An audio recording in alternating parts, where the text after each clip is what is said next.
101. 101. Yes, sir. মাঝখানে এটা একটা কালো কি আসছে এটা? হ্যাঁ, এবার ঠিক আছে। জয়েন করেছে? Yes, sir. Mr. Grover has joined, and also Dr. Grover and Dr. Sprott both have joined. Hi, Rajiv.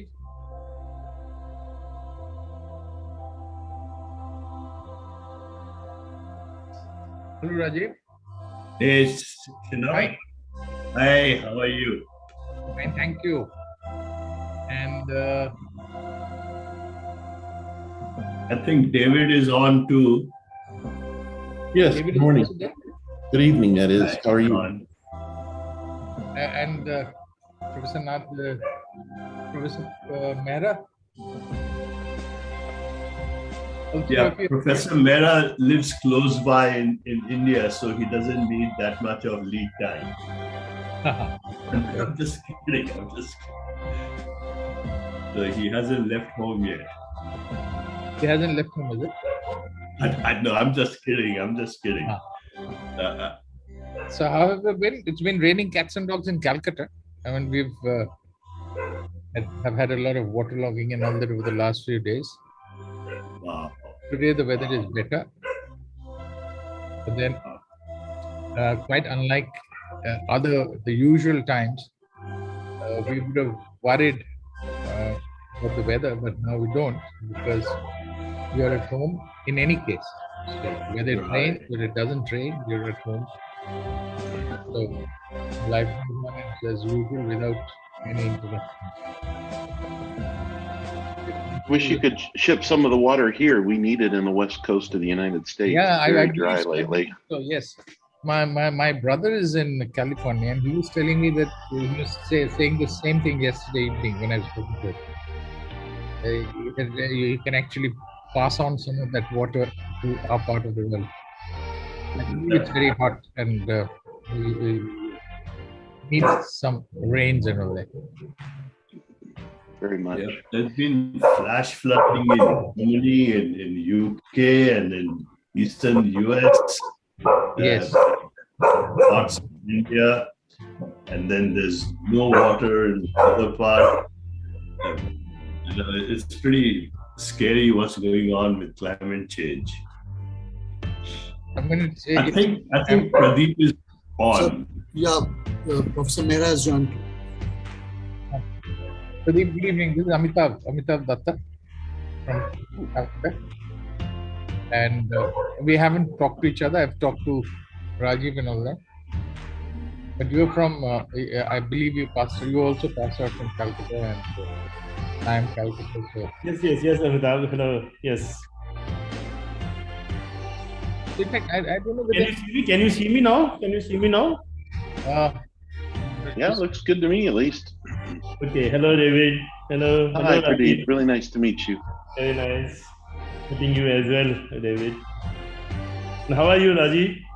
I'm doing good. I woke up, and as promised, I took a shower. I shaved. I'm much better presentable than yesterday. Yes. And I've had my coffees in the morning, so I'm awake too. Hey, Amitavata, Yeah. there are a lot of big black, blocks on the screen of the presentation. Yes, I know.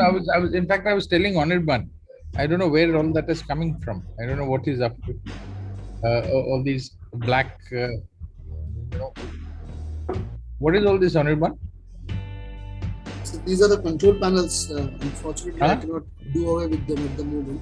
The control panels. Control panel. Yeah. Since I'm sharing my laptop, the control panel images are coming on the top of this view. So the moment it starts, or do they vanish? No, it won't be there, sir. It is coming only because I'm sharing my screen. Otherwise, it won't. But when the others share their can we screen, share our screen just to test? Yes, I suggest you share their screens as well. Yeah. Now this is fine. You don't have anything now.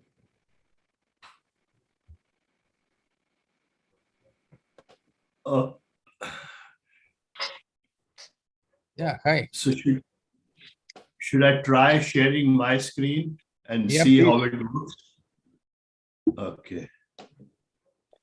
Hi, Rajiv. Good evening, rather good morning. Can you hear me? Shinoy? Yes, that's me. Yeah, Hi, how are you? I'm good, Rajiv. And hi, Amitabh. Hi. Hello, Shinoy.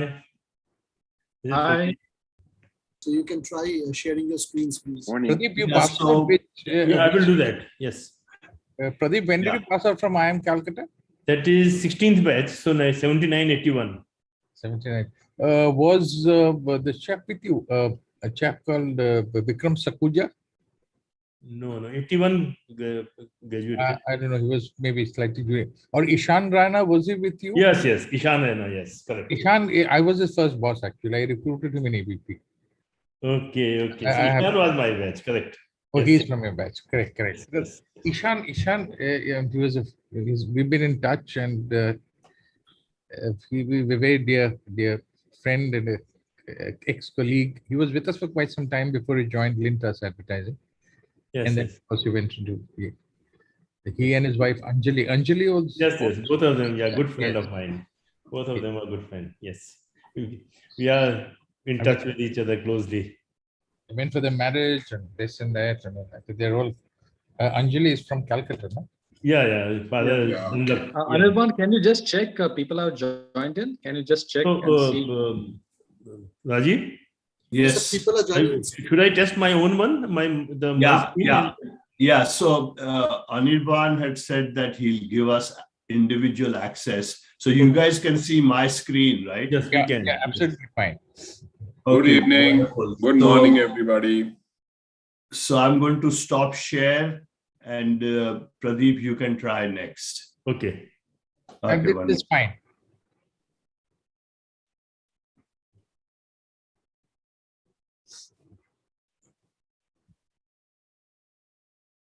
Yeah. So is it visible now? Yeah. Okay. So then I will It is stop. fine. David, you want to try? And you don't have the patches and all that, so it looks nice. Yes, I'll do mine next here.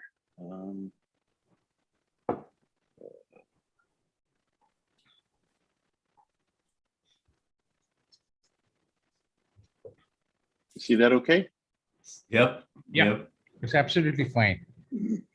Great. So Amitabh, which batch were you? No, I wasn't in your hallowed institution, Okay. but I had a lot of friends there. For example, Nishan, as I said, Yes. there are a whole lot of this. I mean, a lot of people who passed out from there. Mr. Ashok Datta, your senior, he was Senior, in fact yes. serious. Ashok was my boss for some time, and then we were very good friends. In fact, been talking to him. Then, of course, GM Kapoor, then Ashok Banerjee, all of them. I mean, so- Yeah. and since I was with the Telegraph and the IIM Alumni Association, so we sort of helped the IIM Alumni Association for a long time. And so therefore I know a lot of people in your Alumni Association. Oh. So all of them are very good friends because we did quite a few interesting things with the Telegraph newspaper. In fact, I was part of the team that launched the paper. Oh. So Amitabh, people have joined in. I think we can get started. yeah, I mean, yeah, I think it's 7 o'clock. 7:30. Yeah. 7:30. So can we Anirban? Huh? Can we sort of start? Yeah, we can start, sir. I'll just start off in that case. Yeah. If everyone is ready and with your permission, Yeah. I'll just start off and have it over. So though we are about to touch 100, but Hi, we are Rajiv. Good evening. Hey. Hi. Anil here. Hi, Anil. How you doing? All good. Hi, Pradeep. Hello, Anil. Good evening, ladies and gentlemen. We welcome you all to the first episode of the cross-functional of this management specials that we are going to organize this year. We used to have this leadership lecture series last year. We used to have conversations last year. This year, we are starting off with a new series called the Management Specials. The first episode is today. We are having distinguished guests with us. And the topic today would be cross-functional management and online courses, relevance today. Before we ask Mr. T.V. Shenoy, Vice President of Calcutta Management Association, to kindly take over and take us through the day, may I request the President of Calcutta Management Association, Mr. Amitav Datta, to please welcome the gathering. Amitav. Well, good evening, ladies and gentlemen. Welcome to this webinar organized by the Calcutta Management Association.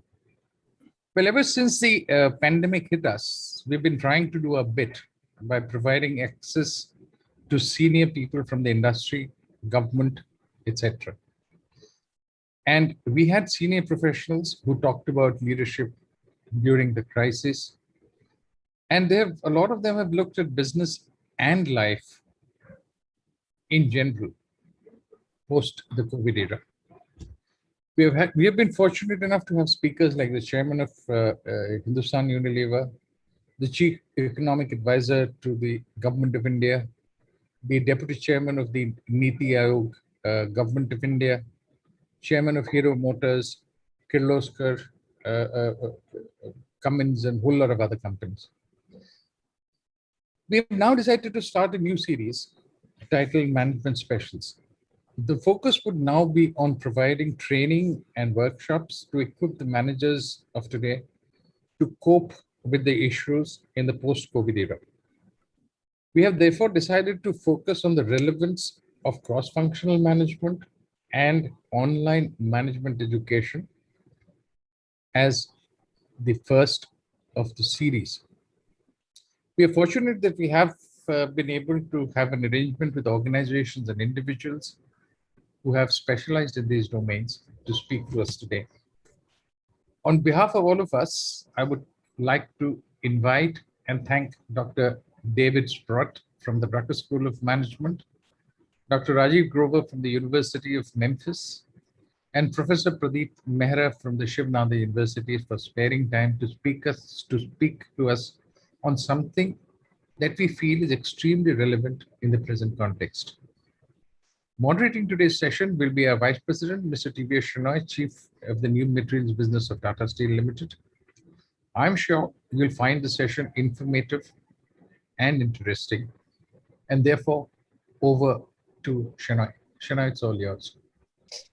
Thank you, Amitav. And just a quick sound check, Amitav. Voice coming through. And good morning, good evening, and good afternoon to people who are joined in. What a wonderful session to start this year's management education series. Last year, many of you who had joined us would have known that we had a fabulous management series termed as from the leadership perspective. And we had heard many leaders speak on this series. This year, we have got something new, and it's termed as management specials. And what better than to make use of a pandemic? And they say, never let go of a crisis. And here, the Calcutta Management Association is there in terms of delivering to a crisis, and more importantly, how is that we all can learn? Well, what is today's session all about? What is that you're going to gain? We're going to be together for about an hour from here, so it's going to be absolutely power-packed. And let's try to see the relevance of this issue today. Well, different people come with different perspectives.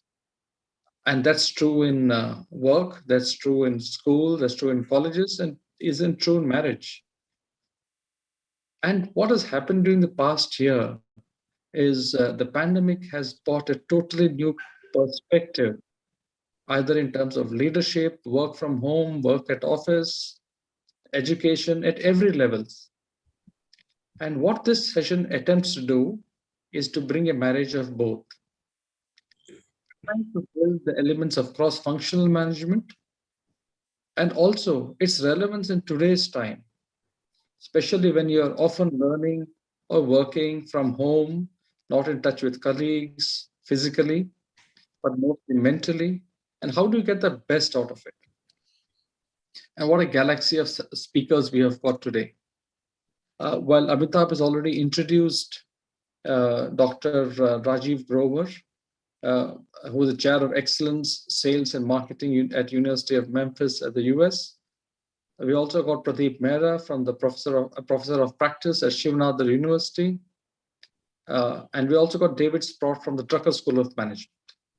So fantastic combination of educationists, of practical pragmatists, and also able to bring two together and deliver what we feel is a great cross-valued learning education today. So we got about an hour, as I said. And before I invite Dr. Rajiv Grover to spend his around 15 minutes or so of his sharing of his session, I would like to introduce Dr. Rajiv Grover to all of you. Dr. Rajiv Grover is the Chair of Excellence, Marketing and Sales, University of Memphis at the US. He is also the Honorary Distinguished Professor, School of Management and Entrepreneurship and Academy of Continuing Education at the Shiv Nadar University. He was the Dean of the Fogelman College of Business and Economics, University of Memphis from 2007 to 18. Prior to that, he was the holder of the Terry Distinguished Chair of Marketing and Head of Marketing Department at University of Georgia. After over 40 years of business experience as an executive consultant, academic, and administrator, Rajiv has turned to help steer organizations into making better decisions. He believes that many executives do not possess the stance to make sound decisions that impact multiple functions, stakeholders, and the environment. To this extent, he's developed an online simulation virtual business professional for executives to learn with cross-functional philosophy. Well, apart from this, he's also published plenty of articles, books, and what we're going to hear from each one of them today are nuggets of management education and also nuggets of leadership. And if each one of you are able to take away one or two nuggets at the end of this session, I think your time would have been well spent. Since we're not able to take questions online, my request would be anybody who would like to ask any questions to please type it in the chat box, and I'll try to figure out the time wherein we can pose those questions to Rajiv and then take it forward. If you want to know the homework which has been done in terms of preparing, they always say you prepare your presentation keeping in view what the audience looks like. And the amount of conversations we have had with Rajiv in terms of making this was fantastic. And that's the depth of the preparation one gets. Rajiv, over to you in terms of taking us through for about 15 minutes or so. And then I would lead on to Pradeep Mehra to follow. Over to you, Rajiv. Thank you, Shinai. Folks, welcome, and thank you guys for organizing this particular session and for the lovely introduction. Can everybody see my screen? Yes, if you could put it in the slideshow mode, Rajiv. Okay.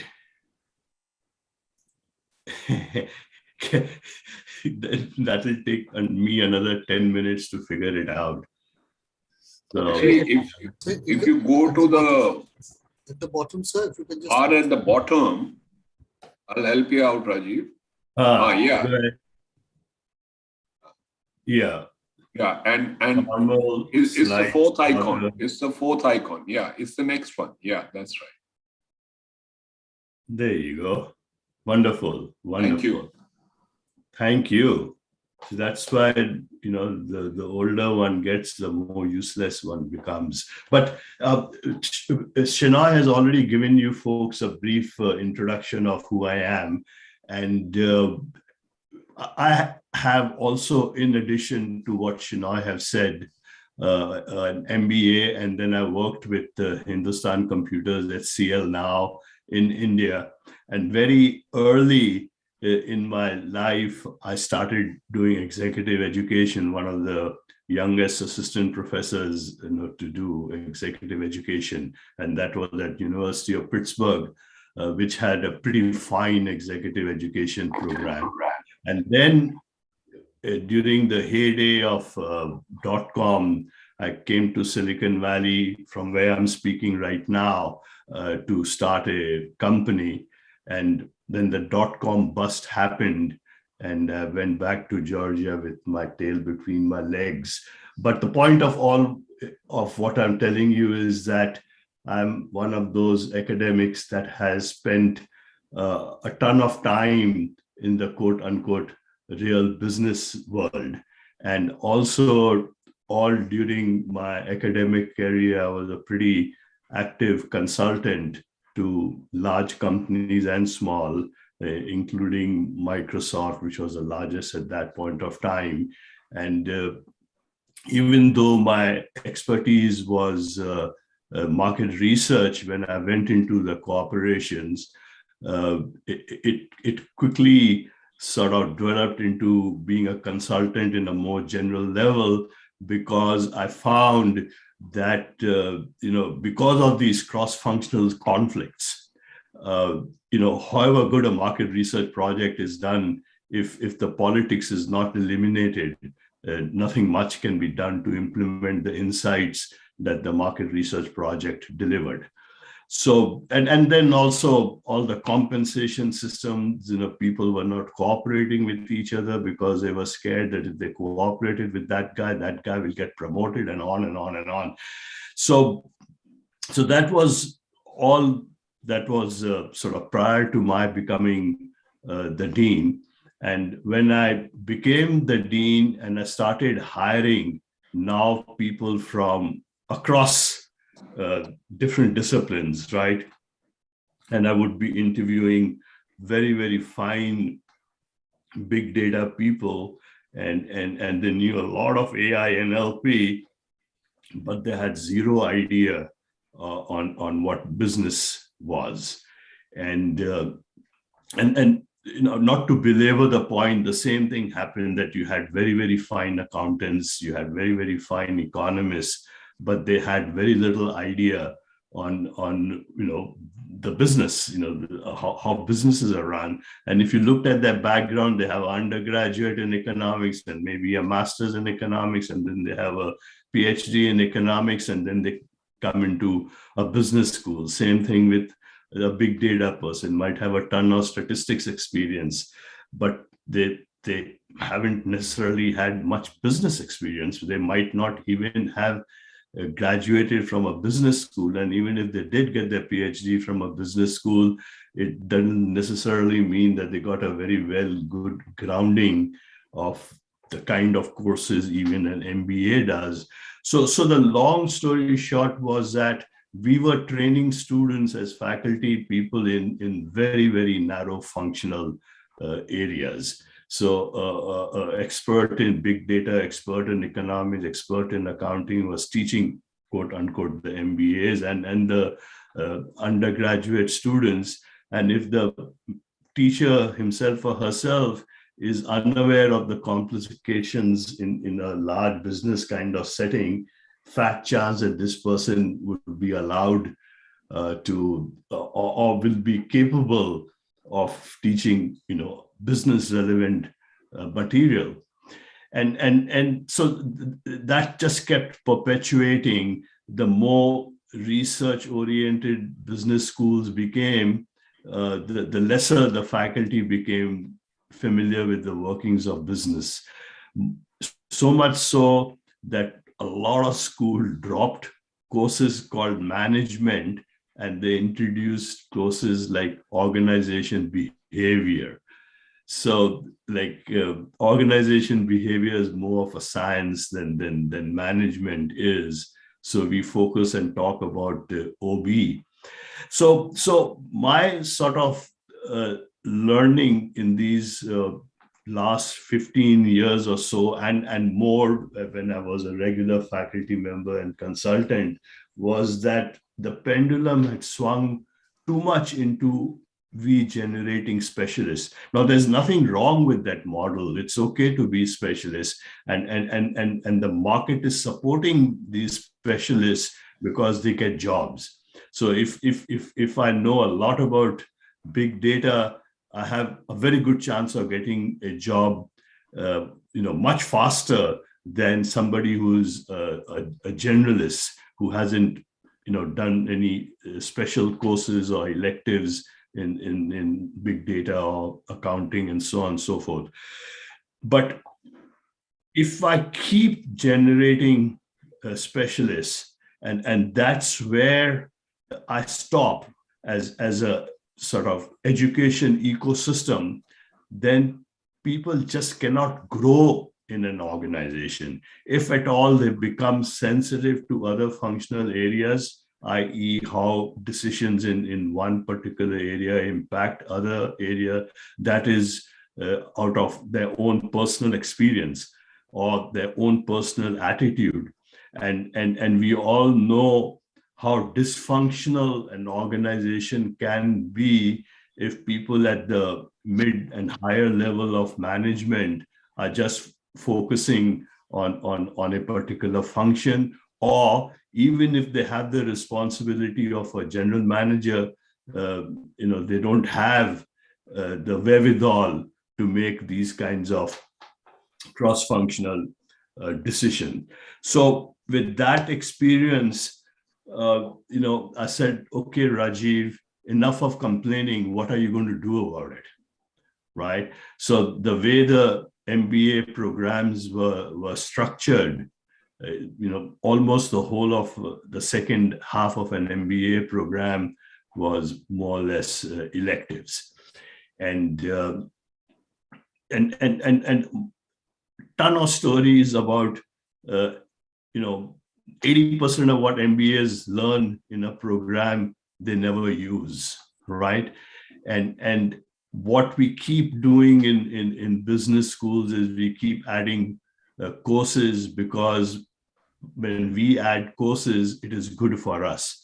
Whether you need 7 courses in supply chain is not really tested by what the supply chain ecosystem wants, but the 7 courses are designed because it keeps the faculty in a department very well occupied. So there were a lot of inefficiencies. So I said, hey, what do I want to do? What is my major complaint? So one is, like I said, people weren't focusing on cross-functional management. So one of the goals that I had in doing what I'm doing, and I'm going to show you that shortly, is that I wanted to educate my executives in a holistic, cross-functional kind of manner, where we are not saying that the heart is more important than the brain and the stomach is more important than the liver. We have all these departments, all these organs, and they all have to work in a coordinated manner. The other problem is that because of the way the books were written, and I have interacted with publishers, they want more and more pages. And because the more the pages, the more they can sell it at in terms of pricing. Just like a journalist kind of story, if you try reading articles in Business Week or other places, the volume is too much. The journalists are paid by the word. So if they write a 500-page article, they get paid so much. And if they write a 1,000-word article, they get paid twice as much. So what happened was that people were being told stories, examples, and so on and so forth. And people stopped thinking for themselves. So they said, hey, I'm Honda, and I want to do this because Coke did it, or vice versa. They're taking examples. People do not necessarily know how to think for themselves. That was, again, my experience. And just yesterday, Pradeep will vouchsafe for that. We were having discussion with one pretty high-flying entrepreneur, and he kept talking about Rolexes and iPhones, and he was in the fashion business, and he wanted to take stories from iPhone and implement it in the fashion business, and there were a lot of sort of holes in his thinking, because he was trying to copy what iPhone did to build its brand. And what I am here to tell you is that if it works for Honda, it's not going to work for Coke, right? And related to what I said earlier, because of the writings being so verbose, even if people got through, the writings never encourage people to think on their own. So the other thing that I wanted to do was, how can I take the essence of cross-functional management? Obviously, before that, I have to determine what the essence is, and then write it in such a way that I can present it in a very efficient manner. And by doing that, people will also absorb it much better. The other sort of issue that I wanted to overcome was this problem that students constantly kept asking across the board everywhere: where am I learning this? So we would go into a class, teach the theory, and then look for examples for the theory. And for quite a few of mature, experienced MBAs sitting in a class, they are asking, why am I learning this? Where am I going to use it, etc. So I wanted to make the relevancy very, very clear. And we might not be able to get to this today, but to me, having the knowledge is very different from judgment. So judgment, when you're using judgment to make decisions require judgment. You're basically using knowledge, and you're using knowledge from a bunch of different areas. And I won't get into the details of that today. So to make decisions, you do need knowledge, but the judgment comes in terms of which knowledge to use, how much of it to use, what knowledge is applicable in its further nuanced form, etc. So what I wanted to do was that I wanted to have stuff that was relevant. I wanted people to think, and I wanted people to make decisions after they have thought through. And the only way I could get that done was through a virtual exercise. So I created this virtual business, so people will learn via running a business. So the business is on the computer, and they're constantly making decisions as the business keeps growing. And we'll get a chance to talk about that a little bit. The last couple of problems that I had was that there was enough written about management and leadership styles, if you will. And if you go through the leadership literature, there's a ton of stuff written, right? But there's not much written on followership. How am I supposed to behave as somebody who's following a leader? And probably what is more important is fellowship, i.e., how am I supposed to behave with my colleagues? So what I wanted is that in this exercise, whatever that shape might be, I wanted to communicate how people can be better organizational citizens, i.e., not only are you a great leader, you're also a great follower, and you're also a good colleague, because you will not necessarily become a great leader if you haven't been a good colleague or been a good follower. And finally, as we all know, that there's always this huge luck factor. And if you talk to any humble, accomplished CEO, he or she will always say, oh, I was lucky. And one reason for this person making that statement is that the person is humble. But the fact is, being at the right place at the right time is very, very important. So I wanted to emphasize that also to my students or executives in this particular learning experience. So I've got random events in this particular simulation whose occurrence will either enhance the simulation, the participant in the simulation's performance, or harm the participant's performance. So, this next slide has got a sort of a laundry list of what are the sort of issues that impact an organization, and I won't go through this laundry list.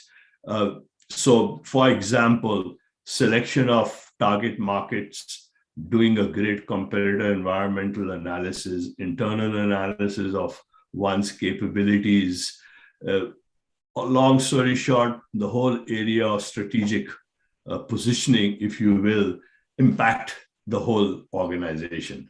So the point I'm trying to make is it is not the job of a marketing person to strategically position a product or a strategy person to strategically position a SBU.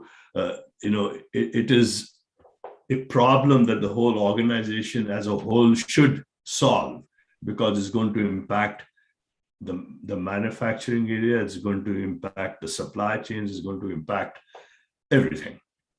Same thing with the readiness cost, even though this might sound like it's accounting, but making the whole organization sensitive to the fact that you are existing there to increase revenue and decrease costs in a responsible manner.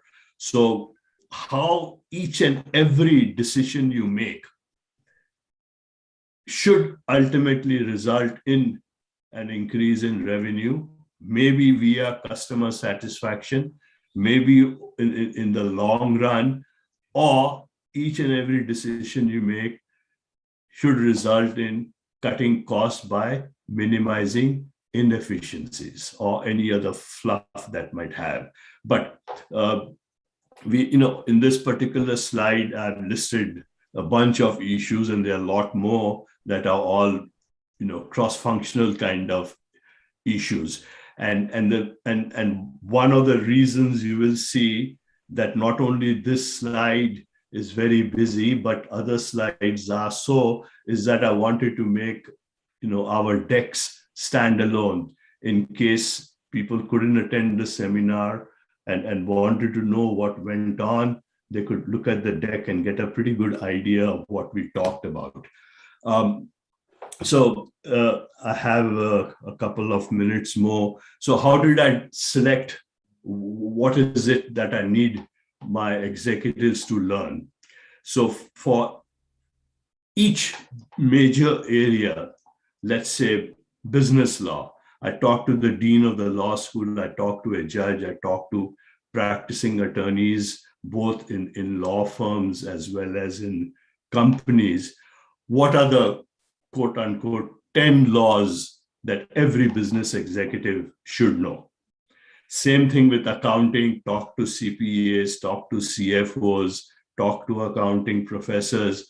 What are the 10 concepts every business executive should know, right? And there's a whole lot of stories over here I could tell you, which not only sort of, I want to say, hindered my speed of progress, it also sort of encouraged that there was a need for something of this sort. For example, I couldn't find a single person to help me. I'm not an accountant. I know marketing, I know strategy, I know computers, and a number of these kinds of areas because of my background, but I'm not an economist, I'm not an accountant, I'm not a lawyer, etc. So I needed help in communicating these constructs, because I do believe an expert can communicate more efficiently and obviously correctly than a person who is not having that level of expertise. And I had phenomenal difficulty getting a person to work with me, because every person was so specialized. Every person was so specialized that if you had to put 10 topics, and they included, financial statements like balance sheet, profit and loss, so basic financial accounting. And if you wanted to include some cost accounting, topics. If you wanted to include some taxation and some corporate kind of filing, you just couldn't find anybody who could do the whole lot, right? Now, if we can't communicate in a single voice, it becomes very difficult for the student to able to integrate what he or she has heard from multiple different sources, and each one being concerned only about his or her area. Then this whole notion of online delivery, which is part of today's agenda, how am I going to deliver all what I have now decided to include? And as I hinted to you earlier, to me, it had to be an experiential exercise, i.e., you learn much more by being in a situation rather than being far away and learning from textbooks, if you will. And as we will also talk about later, what we are proposing that besides doing this simulation and learning, executives also do a project which should be cross-functional in nature, and that project will be to the liking of the professional in the simulation, and then there's a ton of learning in doing the project. But back to online, so my experiential learning simulation had to be online, and one of the things that I learned from the existing online pedagogy models is that they were basically face-to-face courses that were put online. So in 1995 or so, when I started doing executive education, we were tape recorded on a VCR, right? And the tape was kept available for the person who couldn't attend that session, right? And that person would watch the tape. Now, is that online? Now, if I put that tape on the computer and they can access it from anywhere, does it make online education? So there were huge gaps between what online was capable of and what it was not capable of, and what we were doing with online education. So my goal also became, besides what we saw in the first slide of holistic relevance, efficiency, etc., and having decided the content, that I would now deliver this content online. So it has taken me 6 years already putting all this content in an experiential way online. But like Shinoy and Amitavada said earlier, the pandemic has actually taught us something. The pandemic has taught us how to work from a distance. And the article below at Forbes magazine, which came out in 2020, basically says that executive education might not return to a classroom at all now. So there's a lot of stuff that is going on in the online world, facilitated by the technologies like Zoom, on which we are. So I'll skip this slide. It is there. I think Pradeep might pick on some of these points about the details of this online delivery of cross-functional management education via virtual business professional. And just these are a couple of comments. Sinu Srinivasan, who just retired from Stanford University, was one of the reviewers of my simulation and my book, which is part of this simulation. The book contains only the sort of textbook kind of information, the theory, the learning concepts, etc. Basically, he said that this is essentially the core of an MBA program, what is covered. And the point I'm making is that cross-functional education by definition to me means that you know enough about everything, and enough means that you can engage in meaningful discussions with the specialists. So I'm not saying specialists are not required. I am saying that there's a huge need for a generalist who can talk to everybody. And a generalist needs to know enough about big data, about accounting, about finance, etc., but there will be specialists always in an organization. And instead of spending 2 years in an MBA program, what I have done, by creating these kinds of efficiencies and appealing to people to think, right? I can quote unquote read for 5 minutes and think for a day, or I can read for the whole day. My proposition is reading for 5 minutes and thinking for a day is going to lead to better judgment, better decision making than reading for the whole day. So basically what Sinu says, that this material is ideally suited for smart people. It is not meant for people who are not motivated and who want to be spoon-fed.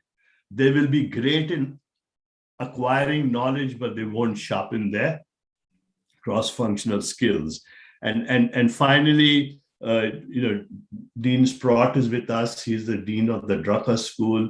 When I started doing this and people started going through the program, they said, but Rajiv, we need something to hang on the wall. And my VB Pro philosophy was quite in sync with Drucker philosophy, and Dean Sprott will talk more about that. And people who sort of go through this management education, cross-functional, get a certificate that I'm displaying just now. So the idea, what I think we are saying over here, in addition, as most of you have already seen, that education is now not necessarily only imparted by universities, right? And you know about these Google certificates and how companies like Google not requiring university degrees and and that's because universities are not moving fast enough. And so we have to find other mechanisms to deliver what we think needs to be delivered. But fortunately for us, Dean Sprott has been such a visionary that he has realized, and he will talk about that the university need to change to deliver, at the business schools need to change to deliver this kind of education and efficiently. Okay, Shinoy, over to you. Thank you. Thank you, Rajiv. And for all of you who are connected in this session, you have the presentations. I think you already been made by Anirban. And any questions at all? I'm seeing lots of questions, Rajiv. I think we're really running behind time. We have just got 20 minutes left. We are planned for an hour. So what I would only request, Pradeep, if you can really crunch your session to about 10 minutes, and maybe if question permits, then we'll see how we go after the session. But thank you, Rajiv, for a very enlightening session. And to all of you, I don't think we'll be able to take questions today. We're really running tight on time. And any questions which you have, please put it in the chat box. We will see how we can kind of get back to you on getting it clarified. I'm sorry, I entered the full screen mode and I couldn't see the clock on my computer. I apologize. It took Never mind. It is absolutely fine. We'll see how we can kind of make up, Pradeep, if you have about 10 minutes of time. But before I do that, it's wonderful to invite and to share what Prof. Pradeep Mehra is all about. So Prof. Pradeep Mehra is Professor of Practice in full professor grade at Shiv Nadar University, Delhi. Shiv Nadar University is an institution of eminence recognized by the government of India. He was head of departments for strategy and entrepreneurship, chairperson For BMS program, CEO for Atal Incubation Center, member MBA program committee, coordinator experiential learning for MBA. He teaches strategy, negotiations, entrepreneurship, managerial accounting, and VB Pro simulation to undergrads, MBA and executive MBA students.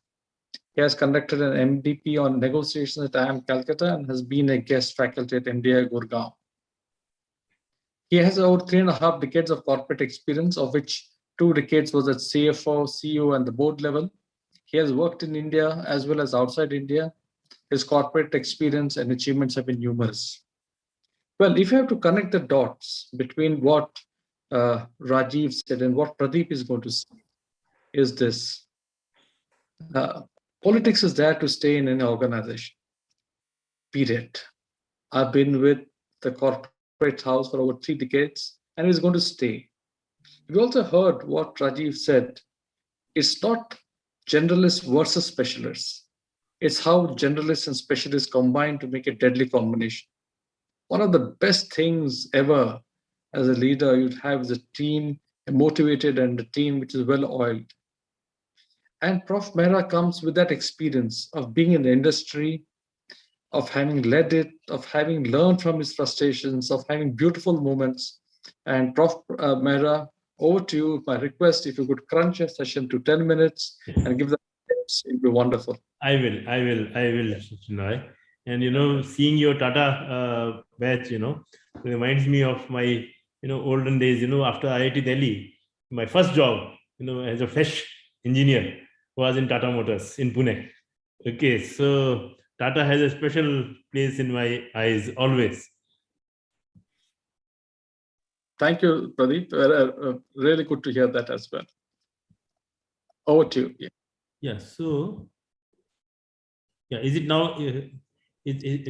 Just checking. Is the slide visible now? Yes. Yes. Fine. Good. You could just blow it up a bit in the bottom right-hand corner. If you could put it in the slideshow.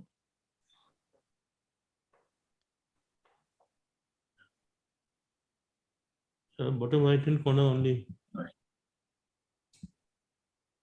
That's it. It's already, I think it's already maximum. Okay, we'll go ahead with it. Yeah, it's already maximum. Yeah, so as Shinoy mentioned, I come with lot of corporate experience. Okay, and then now a lot of teaching experience also, because since 2014, I am professor at Nadar University, which is an institution of eminence. So my experience as a corporate and my experience as a teacher, I will touch upon in this talk. And I'll quickly finish because many of my points have already been talked by Rajiv. So I think, Shinoy, I'll try to finish it in 10 minutes. Yeah, so my experience as a teacher. So we all know that, learning is an individual activity. From our childhood, we know. Our parents say, that you cannot put learning in a spoon and feed us, So from our childhood, we know that we have to study on our own and we work. I mean, that's how we learn. But the classroom is, we go to the class, we meet people because that provides us network, that provides us perspective. That's okay.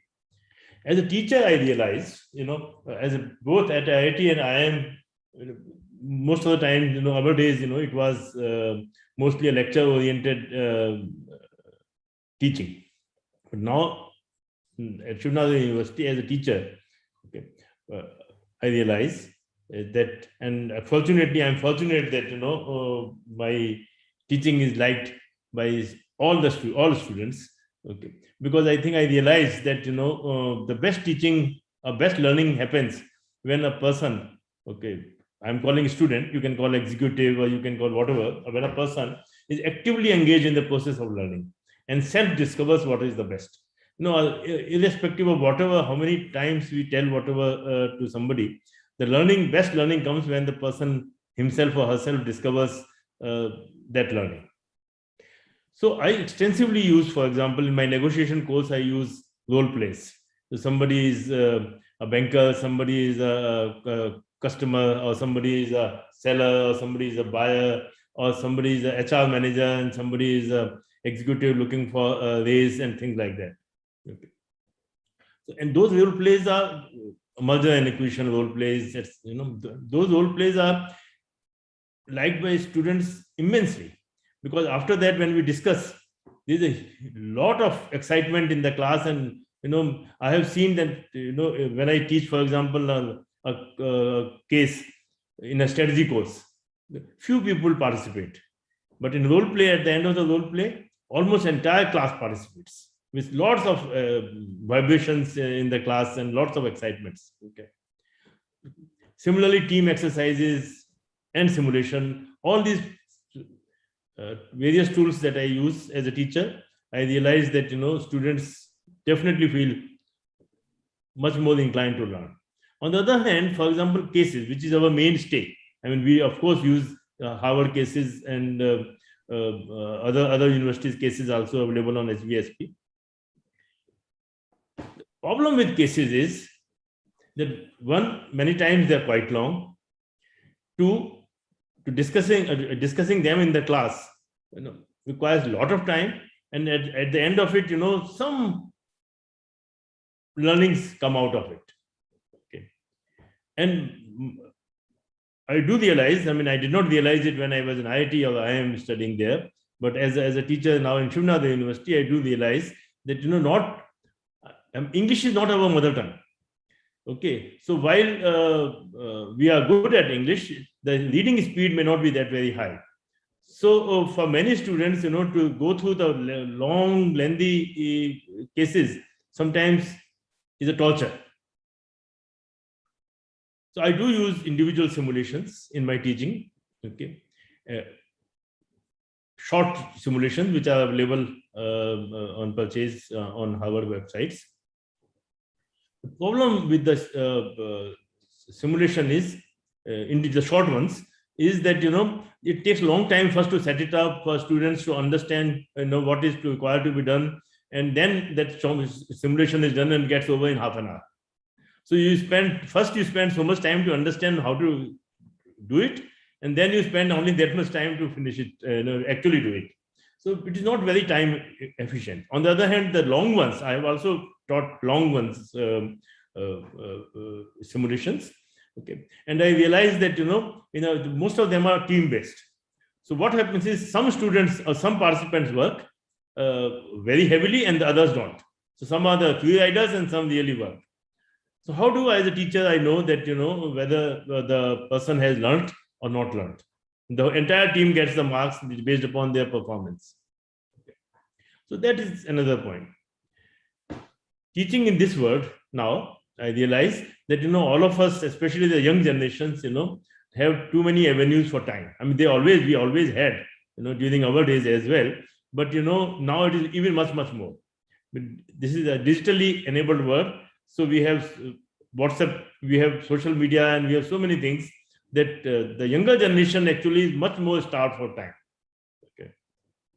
So as a result of that, they don't want to spend a lot of time on verbose texts. I mean, thick texts are there to go through and then to understand what is the substance of it. So why not tell the substance itself? Okay. And as Professor Glover pointed out, that executive education now, okay, is not going to return in a full-fledged face-to-face kind of a teaching. It will be more or less self-learning with some mix of classroom interactions and guidance. Classroom cannot be avoided, but at the same time, should not be avoided, because it provides means for interaction, questions, networking, others' perspective, not only your perspective but others' perspective. Yes. So that was my experience as teacher. Now I tell about my experience as a CEO. Okay. So as a CEO of a company, because 2 decades I was at a CXO C-suite level. Okay, 2 decades is a long period. I realized that an R&D, for example, my R&D head, he was gem of a person from IIT Kharagpur. Okay, but for him to understand finance was not an easy proposition for me. Okay, I had to actually many times take him, explain him. Okay, so this is the problem that happens throughout. That for getting a job, we get specialists. Okay, specialists in accountancy, specialists in whichever field that they are. But the moment they get promoted to middle level or higher levels, I mean, they are required to have a perspective of other disciplines as well, other functions as well. All of them need to know how to do a budgeting, for example, okay, or legal compliances, brand building, employee compensation. Making of a business plan is almost like a routine exercise that everybody has to do, irrespective whether somebody, accounts people only just call it. I have been in finance function my first 15 years, 1.5 decades was in finance when I finally became a CFO. But what was my job there? My job was to call it. The business plan had to come from the functions. So functions have to understand the business plan. Okay. So this has always been a problem for me. And as a teacher, as I mentioned, that I realized that students need to understand full-fledged cross-functional ideas. So as a teacher, when I start teaching, for example, managerial accounting, cost accounting, for example, okay, I realized that if I simply teach the techniques, they're not sufficient. The cost accounting and management accounting is very fundamental to business. Okay, so I needed to provide the business context. Okay, similarly, strategy, entrepreneurship, of course, it provides us the breadth. But the problem with entrepreneurship teaching is also that we have specialized it further, like entrepreneurship, entrepreneurial finance, entrepreneurial marketing, and things like that. Okay. So recently, when we came across this simulation virtual business pro, okay, and our dean told us, all the faculty members about this possibility, I went for it. Okay. And believe me, no other faculty member said yes to it, because as Rajiv said, everybody is a specialist. Somebody is a specialist in finance, all the faculty members. So, and I was the only one who actually was looking for the breadth. Okay, so therefore I said yes. I went through the entire simulation myself, and I really liked it, because even for me, who has kept himself updated with the academic part, there was so much to learn even for me. Okay. Initially, I thought that I will be able to quickly finish all the questions, all the answers, etc. But soon I realized that it is not like that. Okay.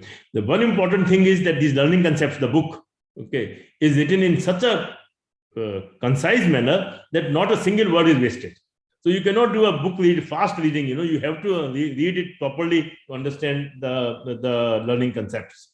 Okay, and to understand whether you have learned it or not, there's a test your knowledge questions. Almost like 600 questions are there, and then one has to make decision-making choices.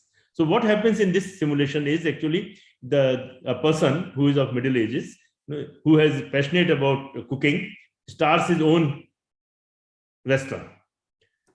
And initially, he has to take many decisions like, what price, what quality, what kind of service, etc. And later on, as the business starts growing, the entrepreneur starts taking more and more decisions, many more decisions. And so there are totally 6 stages. So by the end of the stage 4, which is the middle or half of the entire simulation, okay, the entrepreneur goes for a VC funding. And then at the end of stage 5, the entrepreneur goes for an IPO, public issue. And in stage 6, which is the last one, the entrepreneur goes for becomes a global international business. So almost from nil to becoming a global business. In this storyline, the simulation covers almost all aspects of business. So, I mean, it is more than an MBA in many matters. It's in some matters, it is a mini MBA. Okay. And the decisions that are taken, okay, as a teacher now I have taught this course to MBA, I have taught this course, this simulation to undergraduate students. Okay, so I realize the kind of questions that are raised. Okay. Very, very interesting. Very, very interesting. And in the end, this simulation, when the students get to know their own business personality, I'm using the word business personality in a loose manner. Basically, it is your value system, how you go about it. Like, are you a maintenance kind of a person, a status quo kind of a person, or are you a person who is looking for innovations? Means you are thinking out of the box and breaking from the box, out of the box. Or are you in a delivery kind of a person, in the sense that, your focus is on, what are my deliverables and how should I achieve it? Or am I a people kind of a orientation that, I will be more concerned about my team or my people? Well, to some extent, delivery may suffer, or so that I will be fine with. So it depends. All of us are like that, whether we are delivery person or a people person, whether we are maintenance person or innovation person, whether it is a self person, I'm promoting only myself, or whether I keep in focus my organization focus also. What organization wants or what I want. I want promotion. Okay. So whatever organization want, should myself be secondary or should myself be primary? Similarly, profit. Should I have a profit focus or should I have a balanced focus? I take care of all stakeholders, including environment, etc. So these, when you see where you stand, and when you also see where the rest of the cohort of your batch stands, you really get to know about you in contrast with others, or the group average. Okay, it gives a very good understanding of that.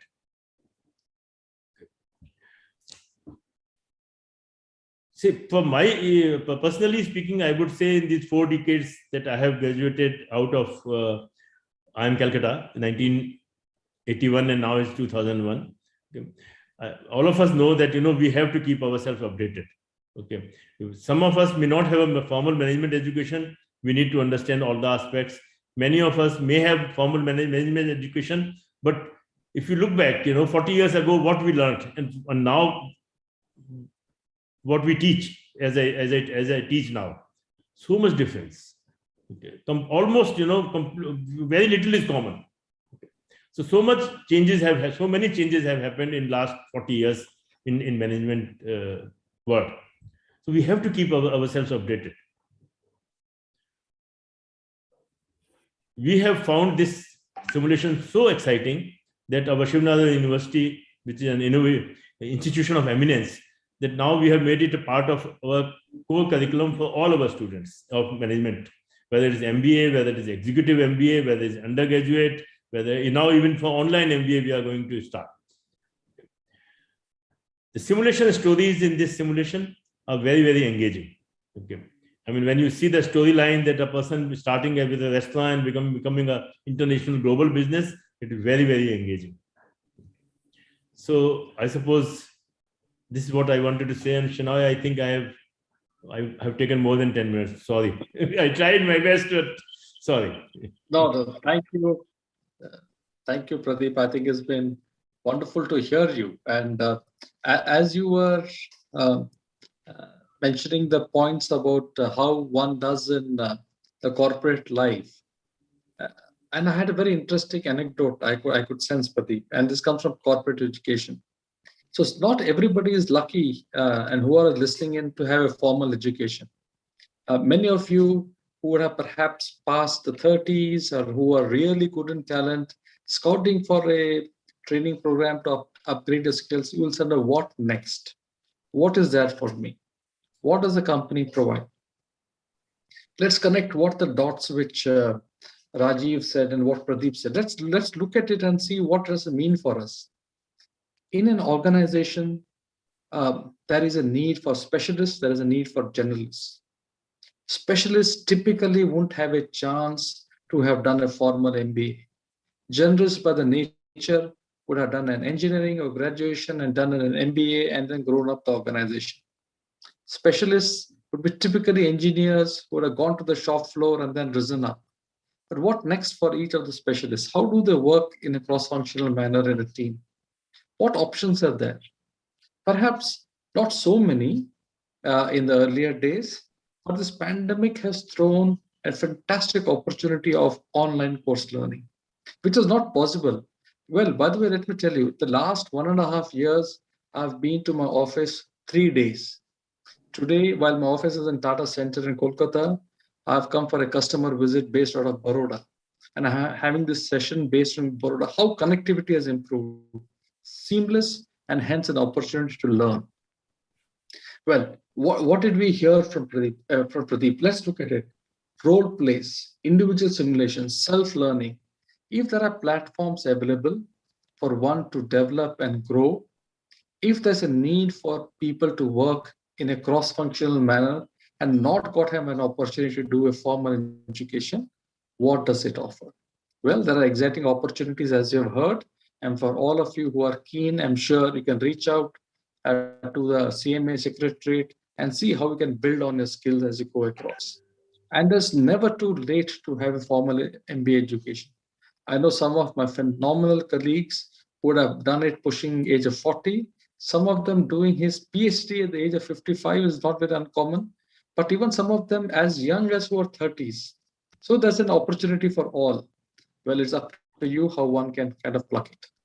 Well, before I move on, I know we have gone tight on time, but I would request, if at all, the next session is going to be really exciting from David Sprott from the Peter F. Drucker School. But let me tell you an interesting quote from none other Peter Drucker. No institution can possibly survive if it needs geniuses or supermen to manage it. It must be managed, or it must be organized in such a way as to be able to get along under a leadership composed of average human beings. And that is a wonderful Drucker quote.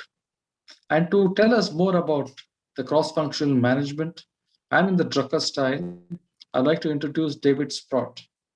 David Sprott is a Henry Y. Hwang Dean and Professor of the Marketing in Peter F. Drucker and Masatoshi Institute Graduate School of Management and is on faculty of University of St. Gallen, Switzerland. His research interests include retailing, branding, influence strategies, and marketing public policy. He received his PhD in marketing from the University of South Carolina and earned a BA in business and MBA from Kent State University. Prior to his arrival at the Drucker School, Sprott served as a professor of marketing and dean of the College of Business at the University of Wyoming. At UW, he led a renewed strategic vision, embracing the students' experiences, quality academic research, and economic engagement of the state. Previously, Sprott served on the faculty at Washington State University for more than 2 decades and held the Boeing, Scott, and Linda Carson Chair of Marketing, among other leadership positions. He was a recipient of Outstanding Faculty Research Award from the WSU College of Business.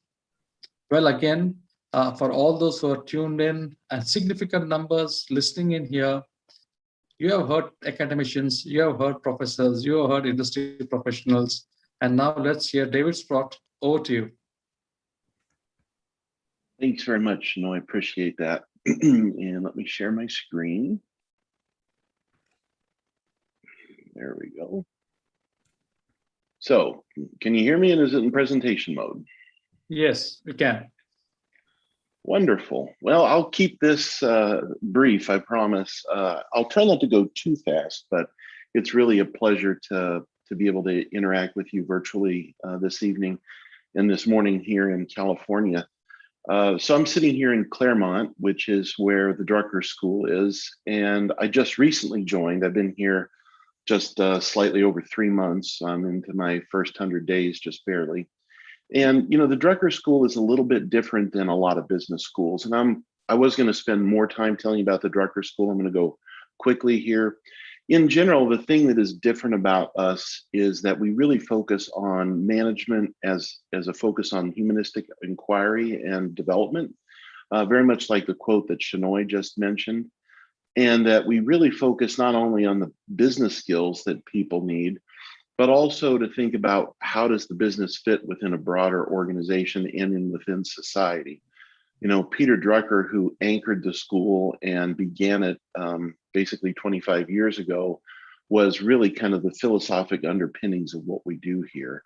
And Peter passed away in 2005. I never had the chance to meet him, But I can tell you, walking in the hallways and walking around this town, you know, Peter still has an impact in all that we do and all that we think. Most of his work actually was written while he was here in Claremont after he moved from New York University in the 1970s. And I forget exactly the number, but like 65% of his work was written after the age of 60. So to Shinoy's point, you know, the kinds of things we do can be for anyone at any age. And I think that's really exciting and the things we really need in today's world. So the one thing that Peter really talked about a lot and kind of tried to show us was that management is going to help us create a better society and better organizations, and that, you know, people need to be able to find meaning within their work. You know, we spend as much time in the office and with coworkers as we do at home in many ways. And I think the kind of society that we have now and many of the young people that are coming on board really want to see how we can do things differently. And, you know, the influence of Drucker has really always been there. I don't know if you can see that graph very well. I know that the slides have been shared. But if you take it that blue line, that's the influence of it in a textual analysis of Peter Drucker compared to a lot of other luminaries that you've heard of before, Phil Kotler, Daniel Kahneman.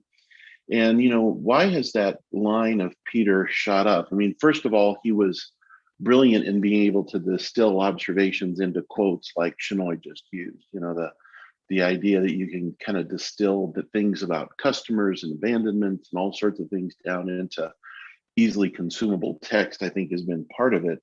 But beyond that, the things that Peter talked about, which I have a few listed here, being responsible to society, you know, focusing on innovation, the idea that if you're going to manage other people, you better be able to manage yourself, the fact that we're dealing with people and we need to understand that. All those dimensions of the philosophy of Peter Drucker are as important today as they are when he wrote them, you know, pre-2005.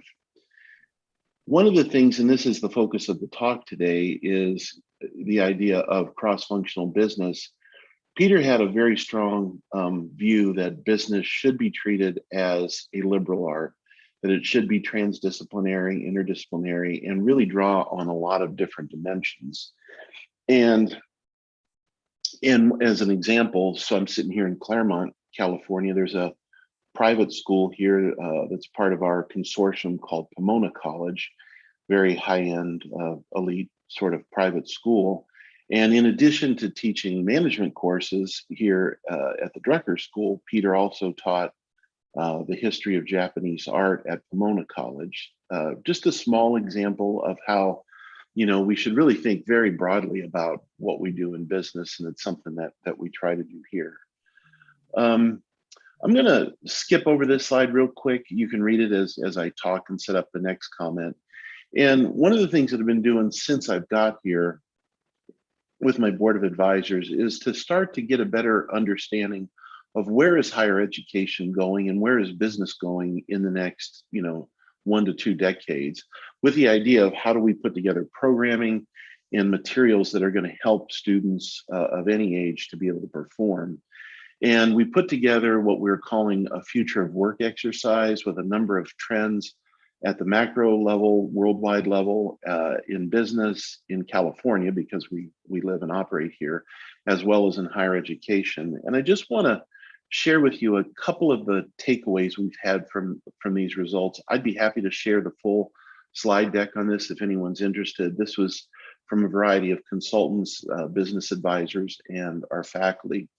And as you take a look at these big issues that we're trying to tackle as business people, how do we maintain an appropriate work-life balance? You know, we're all calling in from home. You know, I'm sitting in my kitchen table island right now to do this.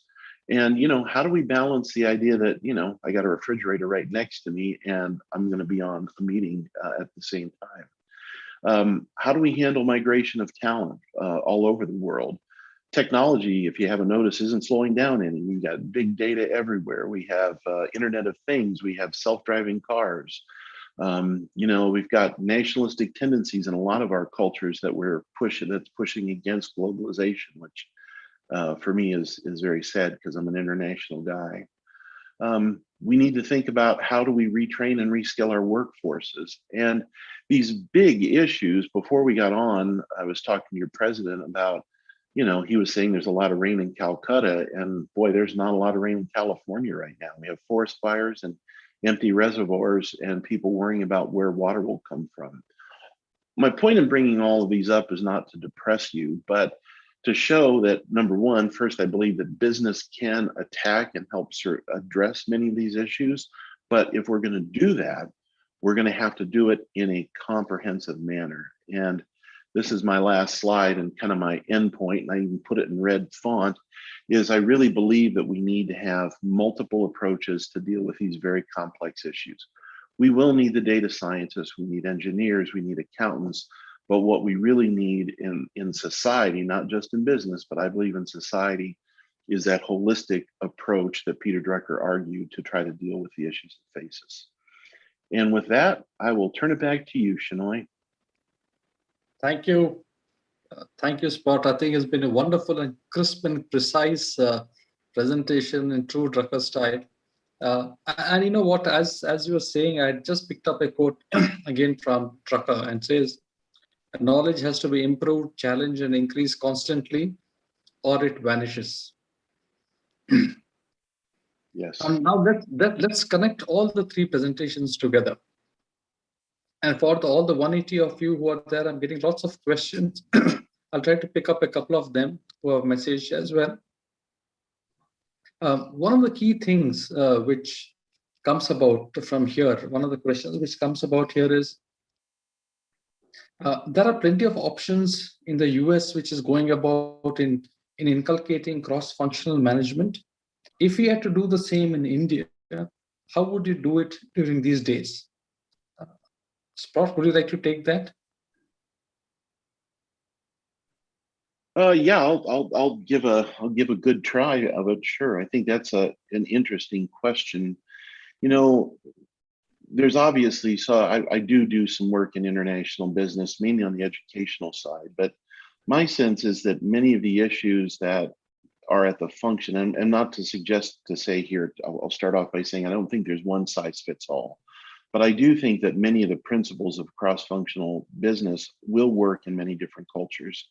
You do have to consider the context in which you're in when you think about applying such principles.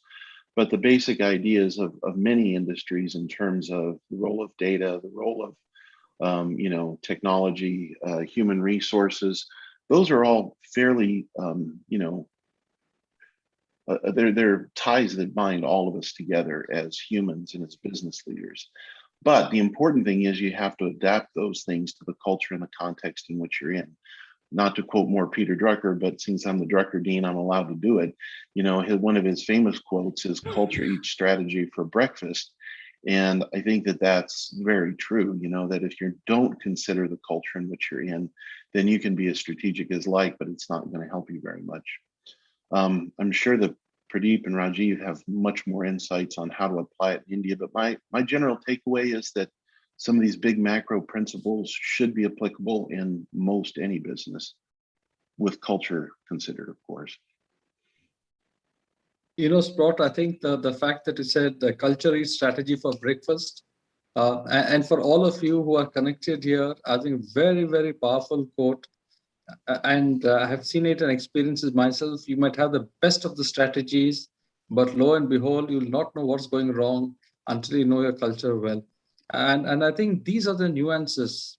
The difference between good and great leaders are leaders who are able to manage cross-functional teams well, manage leaders who have to manage future leaders with seniority as well as specialists. Not an easy task to do, is easier said than done. And I'll perhaps pick up another quote. If you want something new, you have to stop doing something old. And one is never too old to get into education. So again, use this opportunity for anyone who has got that. There is something which you have to, when you go to bed at night, or when you reflect back at every Saturday night, you reflect back and say, hey, did I do something new this week? Did I learn something new this week? What are the opportunities has one got to do this week? Right, it works wonders. It helps what the North Star is. I have another question, Pradeep, for you. Pradeep, it says that you said that you had lots of frustrations, but you also had wonderful experiences in online learning. Pradeep, so how did you find in these days, especially when you have online learning, but most of it earlier, the pedagogy was always one-to-one or one-to-many physically. Do you see the quality of training diminish in an online platform? Pradeep, this question is... Yes. So I would say that, a proper mix is the best answer. Okay, there are advantages and there are pluses of the online system, but there are also advantages and pluses of the offline system. So a good combination, especially for an executive education, I would say that a good combination or a good mix of the two is definitely a better thing. But those who cannot afford to be on the face-to-face kind of a thing at all, okay, online is absolutely is not a bad solution at all nowadays, because now for 1.5 years that we are teaching our students, classes are going on, okay, and all online, like Microsoft Teams and Zoom and all that kind of stuff. Okay, so the response from the students is not diminished. I mean, you are worrying that our students may not find this method good or useful, but it has. I mean, it has worked well. So the pandemic has really opened new vistas for all of us, actually. The new paradigms of education as new paradigms of workplace. Yes. And as I said earlier, in the last 1.5 years, I've been to office thrice, and for all the 3 times, it's just because my laptop had conked off and I needed to change my battery. It was not for anything else. So seamless it has to be. It has to be. This is another question coming up for Rajiv, and it is perhaps connecting with what Pradeep said. Rajiv, this question is for you. It says, well, it is one thing, as Pradeep, you mentioned that it is not diminished, but self-learning, and most of the times you learn from others. Cross-functional management is also about having different people in a team and learning from others. But when you are supposed to do an online education, how do you learn from others? It's not as seamless as one would have learned and had a cup of tea or put a shoulder around the back of a colleague or a part of other competition or whoever. In this age, why will this be effective? Question, Rajiv, to you. Yeah, so I mean, it's a question of habit, right? So we were used to picking up a cup of coffee, going to a cafeteria, drinking and talking and learning. The point over here, if you see, the main thing is what you're saying is listening, right? So when you are listening to what the other person is saying, you are learning, right? But here the example you're using is physical contact, and that was habitual. If you start doing this now online and you get to learn by listening to people online, suddenly you will find at one point the balance has tipped. You'd rather do it online than go meet the person physically. So clearly, if everybody is in the hallways in an organization building, there'll be automatic interaction and there'll be a serendipity and learning there. But given that once you get comfortable with interacting over Zoom and such, I think the same amount of learning can be done, and in fact, more efficiently. And I have grown in these last 1.5 years by interacting with my students only online. And earlier I had, difficulty. Students had difficulty. Now all of us are so much more comfortable with these technologies that we prefer doing it online than meeting face to face. So it will just take a few more months maybe for people to get comfortable with that, but I'm absolutely certain that it will catch up. Whatever drawbacks Pradeep is talking about, will remain drawbacks no more. Lovely. Rajiv, I'm reminded of India, 130 crores, bulk of it staying at villages where people don't have a laptop or a computer, but still we have fantastic quality education being delivered and people adopting to this. I still remember my school, and if you go back to Karnataka and the natives, the primary school teachers who were trying to teach those lovely small little students and using the digital mode, I think we're able to do wonderfully well. And here again, for all of you who are connected, it's not too late to learn. I think that's a message coming up loud and clear. Another aspect which Rajiv, I think, which you mentioned is the serendipity of meeting talent. I think the chances of meeting better talent globally is far more better in a call like this. Otherwise, perhaps we wouldn't have ever met Rajiv or Pradeep or Sprott for an evening today. Where would we have got a Drucker school prof coming and teaching us? Where would we have got this? I think those are the pluses of education, and especially of online education, and wherein we share knowledge not within the company, but within the globe. You've got the best of the world to leverage on. And I think this has opened up vistas for each of us to learn from the best in the globe. I think that's a beautiful way for us to do it. But more importantly, for all of you who are perhaps not so experienced in the net and your laptops and mobiles, you get used to it because this is the new normal. And the faster we get used to it, I think is better. My mom, who's still in the village, 80 plus years, wonderfully calls me on WhatsApp video calling, or even sends me at times songs. I wonder, well, it's all about learning new. Thank you, Rajiv, and thank you, Pradeep, and thank you, David. I think we have a wonderful session today. There are plenty of other questions coming in, but I think we'll need to take a pause. And I'd request Anil, our treasurer of the Calcutta Management Association, to propose a vote of thanks. Anil, over to you. Yes. Good evening and good morning, respectively, because we are talking across continents, across time zones. So, Dr. Sprott, really appreciate you waking up in the morning and spending time with us. Similarly, Dr. Grover, you are also in the US. And Professor Mehra and the rest of us, of course, are here. So really appreciate. I think we've actually discussed a very, very relevant subject today.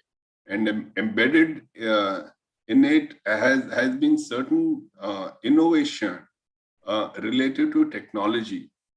The technology I'm talking of is online access, online means of working, and the need of the hour that really is there for a growing country like India, in which we are saying that we like to be at the forefront of the world's superpowers in the next maybe 10, 20 years, is how to manage our business more effectively. And cross-functional management is going to be the need of the hour, whether we like it or not. So this program is extremely relevant for all of us. And the beauty of technology is that we don't have to travel anywhere to attend this program. We can attend this program sitting in the comfort of our homes, at our own convenience, and get educated by the best in the world. Peter Drucker, of course, has been the father of modern management, so to speak, and the philosophy that Dr. Sprott has shared is so relevant. Although Peter had expounded it many years ago, the responsibility to society, humanistic management, innovation and change, and self-management. These four things are the cornerstones of management, which we speak about and aspire to get even today. Although these things were expounded about 20 years ago, like Dr. Sprott shared with us. So really, it's so relevant. And that is why Peter Drucker was called a visionary because visionaries will say things which are relevant for all time to come. It's not really a flavor of the season or a short-term trend or a thought. And like Dr. Sprott said, we need to think about our own vision of what education will look like in the next maybe 10 to 20 years and how the education will be delivered. And I'm of a strong view that education will be delivered offline, education will be delivered in a combination of physical and online modes, as a result of which we'll have access to many more occasions like this in which we can access the best faculty in the world, like we're doing today. I also wanted to thank Rajiv for taking us through the evolution of how he sort of arrived at this model many years ago and how relevant it is today. The cross-functional aspect and further accelerated by the fact that it is now done in an online mode. Really very relevant. And similarly, Professor Mehra, thank you for sharing your experience in the corporate world as well as a professor, and also sharing with us certain overview of what the simulation exercise will look like in terms of a small restaurant owner, how he emerges as a big and a successful owner of a global business. So that really was very interesting. I wanted to thank all the participants who have been with us, although we've overshot the time, and really appreciate all the feedback that we will get. And as Shinoy was saying that we will address those questions and revert to the concerned people. Thank you very much. And over to you, Shinoy. Thank you, Anil. Thank you, Anil. And for all the people who have joined in, and if you all have any other parts, please mail in to Anirban, who is our general manager at the CMA, for any questions. I'm sure you'll get it. You'll get the presentations also on board. And for all of you who are interested in knowing a bit more about management education and online management education, please do send a mail to the secretariat in the response which you have got, or in the chat, and we'll get back to you. Thank you again, David, Pradeep, Rajiv. Have a great morning there. And for all the people connected in India, have a good evening, and till we look forward to the next session. Signing off from the CMA. Thank you, and thank you, Shinoy. Thank you, Amitabh. Thank you, and good night and good morning. Bye. Amitabh. Have a good evening.